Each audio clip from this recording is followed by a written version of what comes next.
హిందూ సంప్రదాయంలో నుదుటిపై బొట్టు పెట్టుకోవడం వెనుక ఆధ్యాత్మిక, శాస్త్రీయ మరియు పౌరాణిక కారణాలు ఉన్నాయి. వాటిలో కొన్ని ముఖ్యమైన విషయాలు ఇక్కడ చెప్పుకుందాం. మన శరీరంలో 7 ముఖ్యమైన చక్రాలు ఉంటాయని యోగశాస్త్రం చెబుతుంది. 2 కనుబొమ్మల మధ్య ఉండే ప్రదేశాన్ని ఆజ్ఞాచక్రం అంటారు. దీనినే 3వ కన్ను అని కూడా పిలుస్తారు.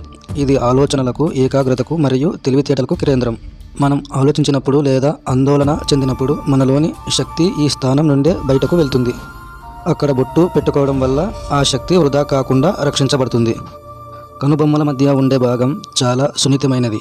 అక్కడ రోజు బొట్టు పెట్టుకోవడం వల్ల ఆ ఒత్తిడికి ముఖంలోని నరాలు ఉత్తేజితమై మనసు ప్రశాంతంగా ఉంటుంది. పూర్వం బొట్టును పసుపు, కుంకుమ లేదా గంధముతో తయారు చేసేవారు. వీటిలో యాంటీసెప్టిక్ గుణాలు ఉండటం వల్ల చర్మానికి మేలు జరుగుతుంది మరియు శరీరంలోని వేడిని తగ్గిస్తుంది. హిందూ పురాణాల ప్రకారం పరమశివుడికి నుదుటిపై 3వ కన్ను ఉంటుంది. ఆయన తన క్రోధాన్ని లేదా జ్ఞానాన్ని ఆ కన్ను ద్వారానే ప్రకటిస్తాడు.